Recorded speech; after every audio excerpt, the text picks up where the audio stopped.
পুলিশি অভিযানের প্রশংসায় পঞ্চমুখ সাবেক প্রেসিডেন্ট তেল আবিব সফরে মার্কিন পররাষ্ট্রমন্ত্রী। দিন দিন অপরাধে জড়িয়ে পড়ছে রোহিঙ্গারা, লন্ডনে পররাষ্ট্রমন্ত্রী। মিয়ানমারে ফেরত পাঠাতে কাজ করছে বাংলাদেশ, আন্তর্জাতিক মহলকে চাপ বাড়ানোর আহ্বান। ভণ্ড সংযুক্ত আরব আমিরাতের বিভিন্ন এলাকা, ভারী বৃষ্টিতে ভয়াবহ বন্যায় বিপর্যস্ত ব্রাজিল, ডুবে গেছে 100-র বেশি শহর, 8 জনের মৃত্যু।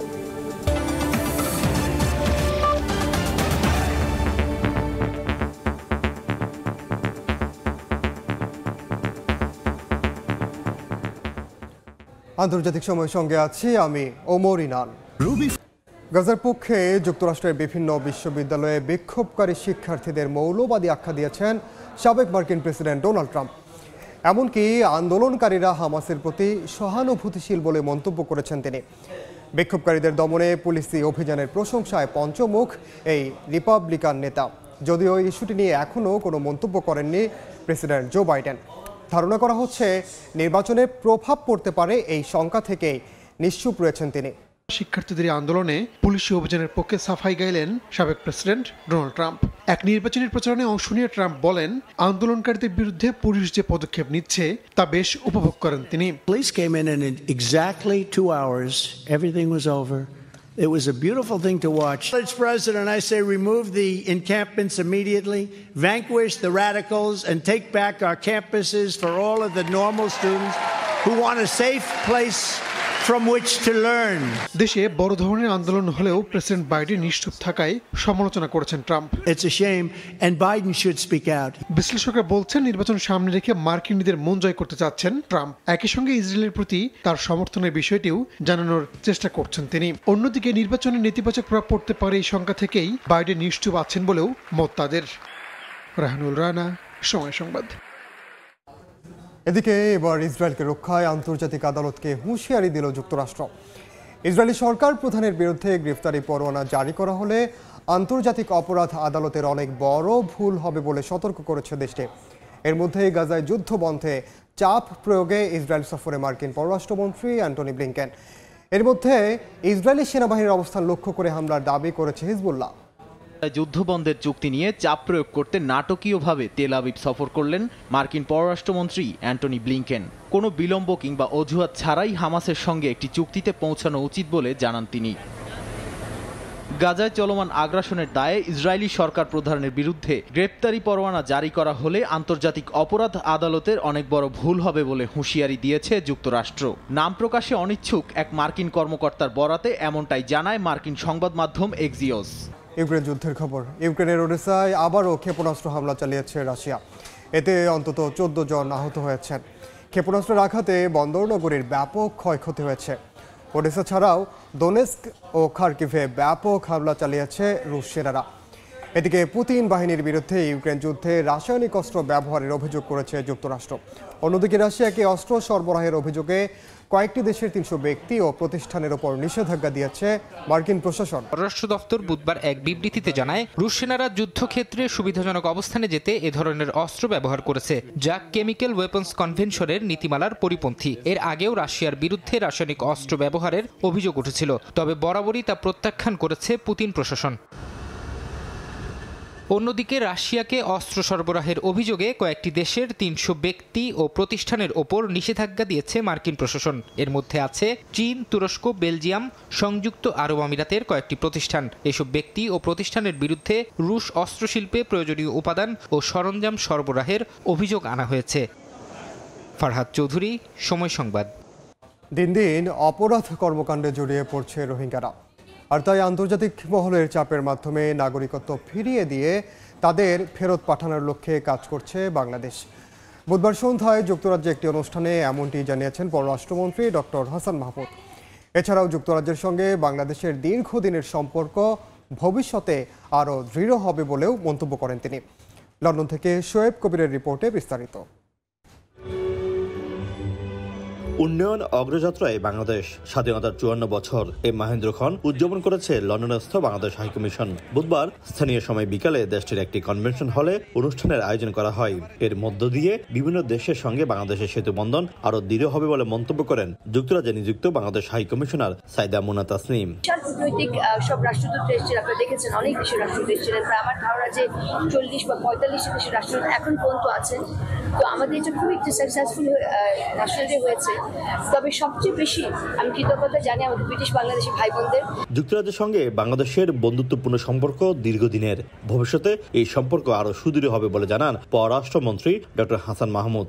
অপর এক প্রশ্নের জবাবে পররাষ্ট্রমন্ত্রী বলেন, রোহিঙ্গাদের জন্য বিশ্বের অন্যান্য দেশ যখন তাদের দরজা বন্ধ করে দেয় তখন মানবিক কারণে প্রধানমন্ত্রী শেখ হাসিনা তাদের আশ্রয় দেন, কিন্তু দিন দিন তারা নানা অপরাধে জড়িয়ে পড়ছেন। তাই তাদের নিজ দেশে ফেরত পাঠাতে আন্তর্জাতিক মহলের অব্যাহত চাপ তৈরি করার লক্ষ্যে কাজ করছে বাংলাদেশ।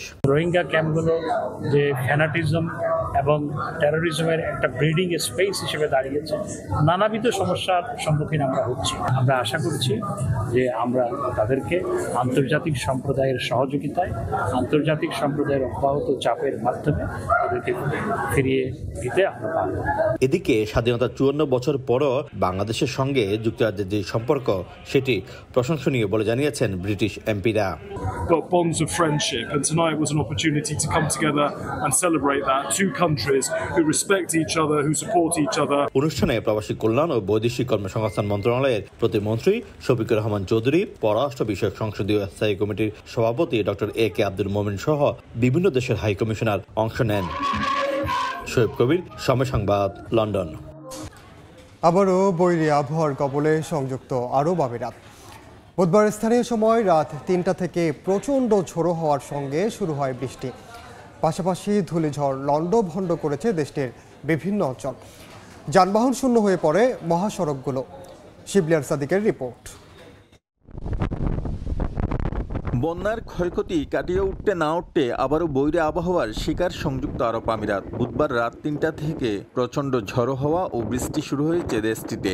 উপড়ে গেছে বিভিন্ন অঞ্চলে গাছপালা। হঠাৎ শুরু হওয়া ঝড়ো হাওয়ায় দিক বেদিক ছুটি করেন সাধারণ মানুষ। যানবাহন শূন্য হয়ে পড়ে দেশটির বিভিন্ন মহাসড়কগুলো। আগে থেকেই বৈরী আবহাওয়ার সতর্কতা থাকায় প্রশাসনের পক্ষ থেকে মোবাইল অ্যাপসের মাধ্যমে সবাইকে সতর্কবার্তা জানিয়ে দেওয়া হয়। 2 এবং 3 মে দেশটির সাধারণ মানুষকে সতর্ক থাকতে বলা হয়েছে।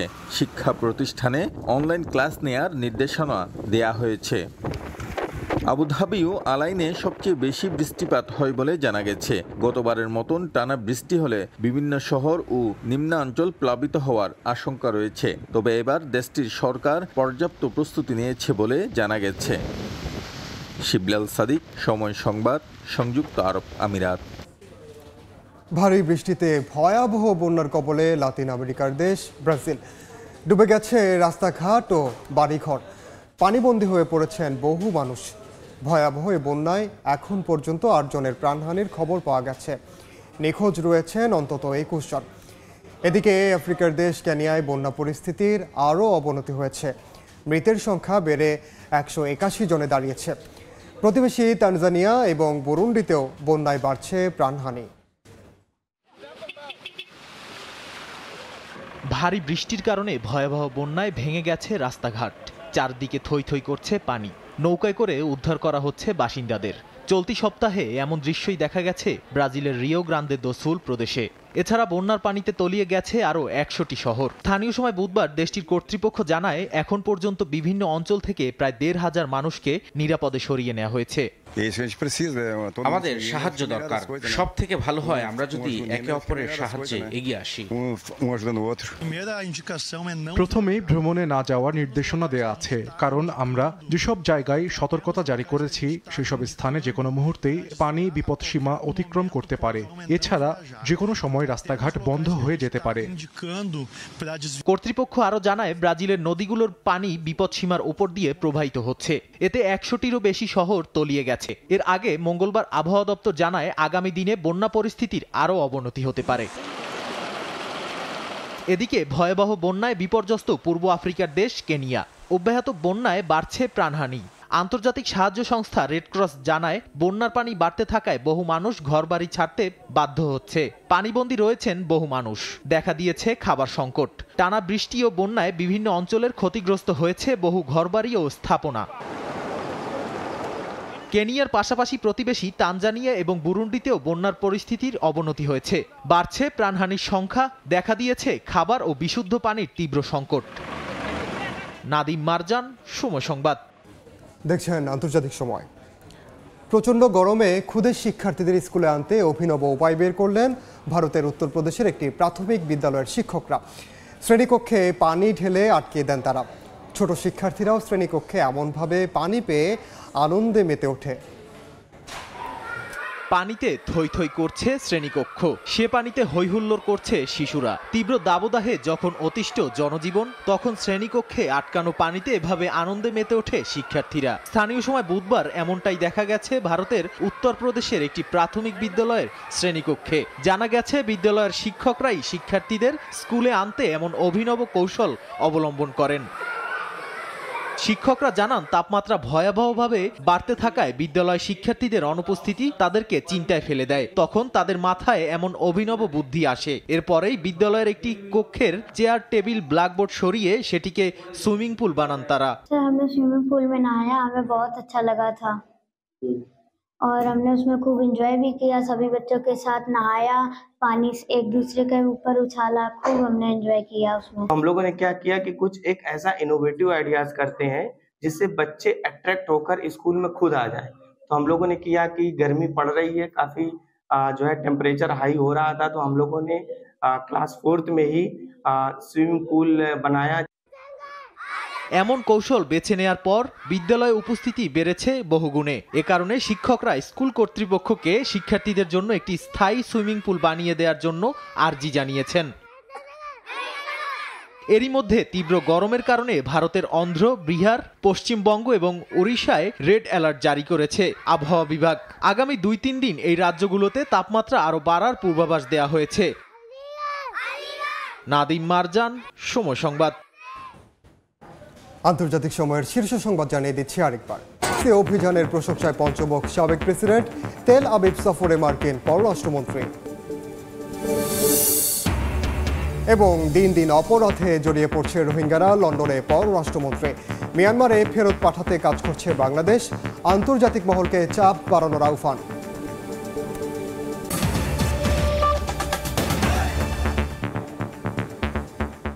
এই ছিল আন্তর্জাতিক সময়ে। এরপর সময় সংবাদের সঙ্গে থাকবেন সহকর্মী কামরুজ্জামান মামুন। ইনান, আপনাকে ধন্যবাদ। সময় সংবাদ নিয়ে ফিরছি কিছুক্ষণ পর, সঙ্গে থাকুন সময়ের।